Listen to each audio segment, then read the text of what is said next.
87% of Americans have less than 6 months of expenses saved. That's a staggering number, especially when you consider that a 2023 Federal Reserve report found 37% of adults couldn't cover an unexpected $400 expense.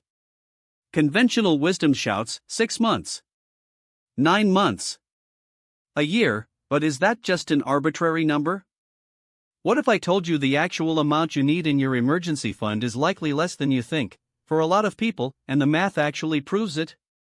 I'm talking about real data from the Bureau of Labor Statistics, the Federal Reserve, and even historical unemployment rates to uncover the true cost of an unexpected job loss or medical emergency.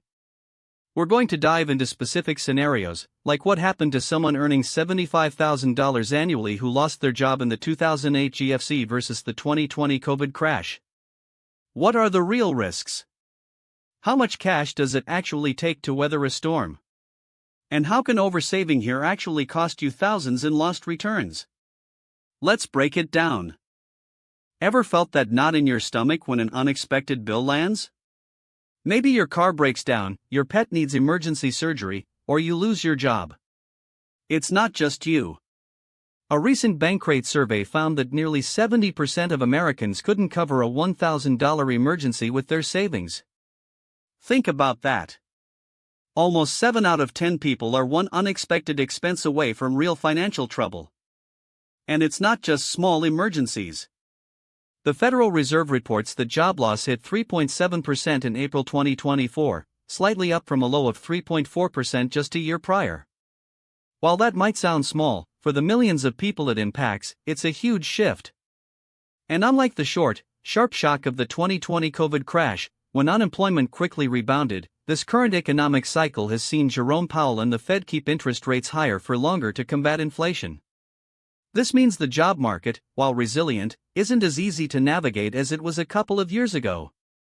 Having a safety net in place has never felt more critical.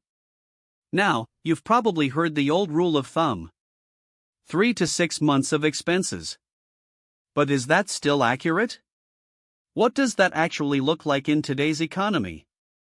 And is there a difference between someone who rents in a high cost of living area versus someone with a paid-off mortgage? Today, we're diving deep into the data behind emergency funds. We're not just going to repeat old adages, we're going to break down the math, look at real-world scenarios, and show you exactly how much you might really need to sleep soundly at night. We'll explore why some financial experts like Dave Ramsey suggest specific amounts, and we'll compare that to what the data from unexpected expenses and job loss statistics actually tells us. The goal here is to equip you with a plan that's tailored to your life, so you're prepared for whatever curveballs life throws your way. Can feel impossible to ever get ahead. So, this idea that we need 3 to 6 months of expenses saved? For many, it's not just a challenge, it's a dangerous myth that actively undermines financial stability. This advice, often rooted in the job market instability of the World War II era, has been standard for decades. But is it still relevant today? A lot of us hear 3 to 6 months and think, okay, that's the goal. If I hit that, I'm safe. The reality, according to hard data, is far more precarious. In 2015, the J.P. Morgan Chase Institute embarked on a groundbreaking study, analyzing over 10 million households across 7 years, from 2013 to 2019. What they uncovered was alarming. The average U.S. household actually holds only about 30 days of liquid assets. That's right, 1 month. Think about what that means. If the average household has just enough cash to cover expenses for 30 days, they are incredibly susceptible to even minor financial disruptions. Imagine Sarah, a single mom, who just scraped together 3 months of expenses, say $9,000. Sounds good, right? But if her car breaks down, requiring a $1,500 repair, and then her child gets sick, racking up a $700 urgent care bill, her safety net starts to look pretty thin, pretty fast. This limited buffer means most families are just one unexpected bill or income dip away from significant financial distress, completely debunking the idea that 3 to 6 months is an ample safeguard. The lesson here is that while the traditional advice feels safe, the reality for most Americans is a much narrower margin for error. So, if 3 to 6 months isn't the whole story, then what really triggers fund depletion? Why, that's a good target. But what truly depletes those funds? It's rarely the $400 unexpected repair, though those certainly sting. The real drainers are what economists call income shocks, and they hit households hard. There are three main culprits. First, and most obvious, is job loss. Second, unexpected medical expenses, not just the copay, but the weeks or months of lost income from being unable to work. And third, significant unexpected bills, like a major home or auto repair that cripples your ability to cover other expenses. Think about it. A new transmission costing $3,000 to $5,000 can easily wipe out a month or two of take-home pay for many families. Now, here's a critical piece of data. The median income shock, according to studies, lasts anywhere from 10 to 14 weeks.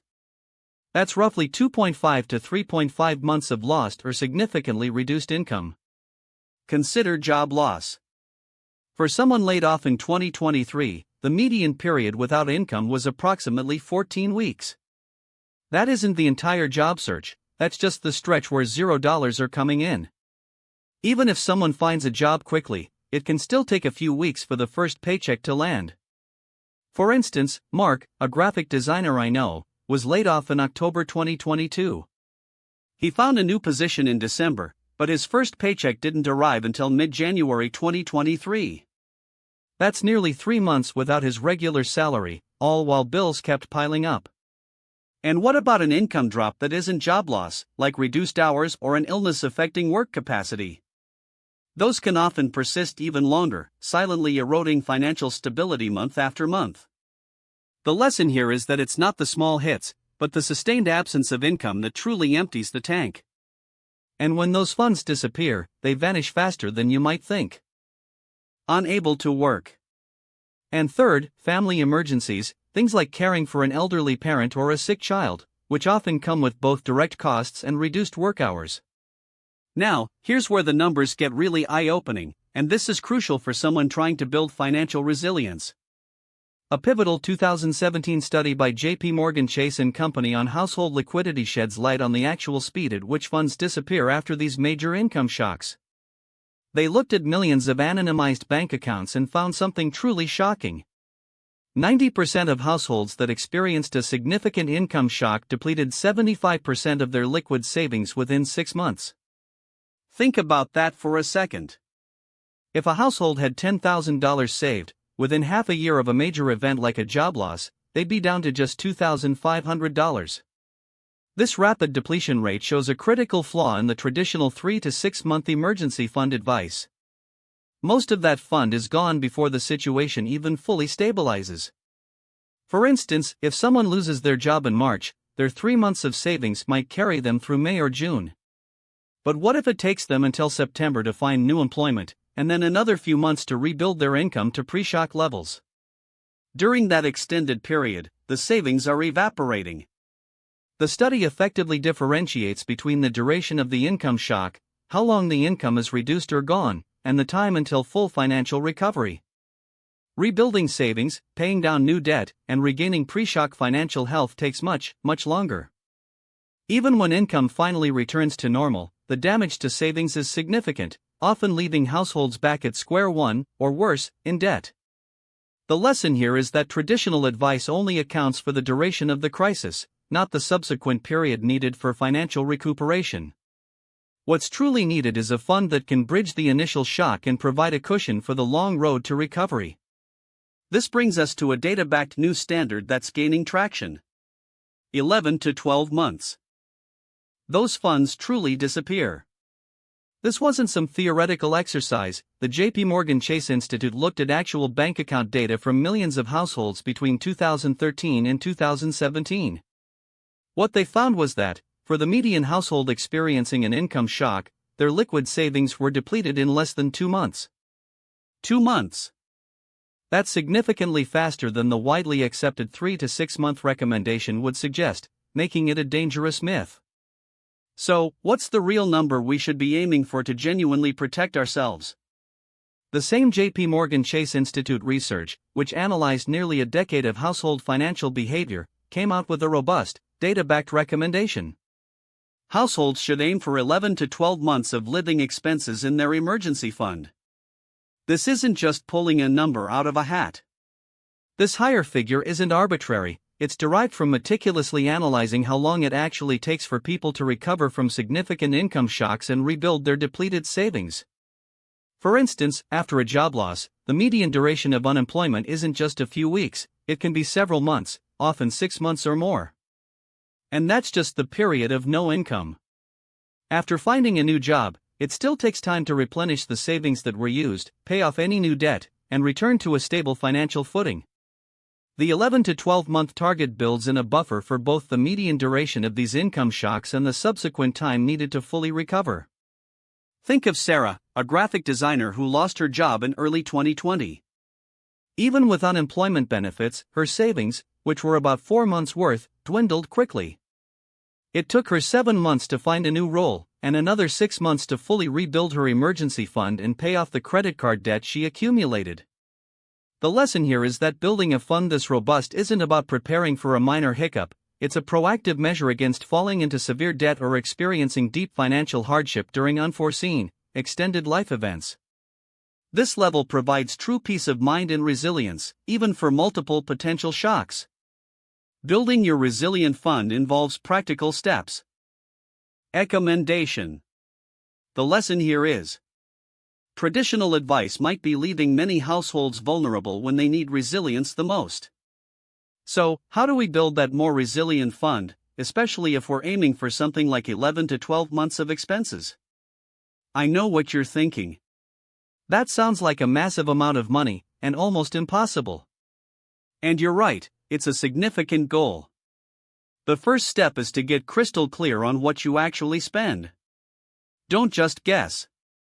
Pull up your bank statements and credit card bills from the last 3 months. Categorize every single expense into essential needs, rent, utilities, basic groceries, and wants, dining out, subscriptions you rarely use. The objective here is to determine your absolute minimum monthly survival cost. Once you have that number, let's say it's $3,500 per month, the 11-month goal becomes $38,500. A great strategy for tackling this is automating your savings. Set up a recurring transfer from your checking account to your savings account the day you get paid. Even if it's just $50 or $100 initially. This pay-yourself-first principle, long advocated by personal finance experts, removes the decision-making friction. You could also temporarily boost your income, perhaps picking up some overtime at work, or delivering groceries for a few hours a week. It won't be forever, but that extra income can accelerate hitting your targets. Speaking of targets, breaking this large goal into smaller, manageable milestones is key. Instead of feeling overwhelmed by $38,500, first focus on hitting that traditional 3-month target, then tackle 6 months, then 9 months. Each successful milestone builds momentum. And where should this substantial fund live? Definitely not in your checking account, and probably not in a volatile investment account. The purpose of this fund is safety and immediate access. High-yield savings accounts, currently offering rates around 4 to 5% from institutions like Ally Bank or Discover, or money market accounts, are ideal. The goal is liquidity and safety, not aggressive growth. The lesson here is that building a robust emergency fund isn't just about a number, it's about creating a financial buffer strong enough to absorb significant life shocks. Problem isn't the impossibility, it's the goal itself. Instead of feeling overwhelmed by 12 months, consider this. Every extra dollar you put into that emergency fund beyond the traditional 3 to 6 month mark is a brick in your financial fortress. It's not about perfection, it's about increasing your buffer incrementally. For instance, if a household earning $60,000 annually with $4,000 in monthly expenses currently has $18,000 saved, that 4.5 months, adding just another $4,000 to reach $22,000 means they've just bought themselves another full month of runway. That's an extra 30 days of peace of mind in the face of job loss or a medical crisis. The lesson here is that building true financial resilience against those unpredictable curveballs in life isn't just about having an emergency fund, it's about re-evaluating what enough truly means, informed by real data, not just old adages. It's recognizing that aiming for a more robust 11 to 12-month fund provides a level of security that can genuinely protect your future income and long-term investments from being derailed by short-term shocks. So, I'm curious, has a financial shock ever hit you harder or faster than you expected? What was the biggest lesson you learned about your emergency fund? Drop your stories and insights in the comments below. I read every single one. And if you want more data-driven strategies for truly bulletproofing your finances, hit that subscribe button. Next, you'll definitely want to watch my deep dive into how rising interest rates in 2026 are impacting short-term savings accounts and what that means for the yield on your emergency fund.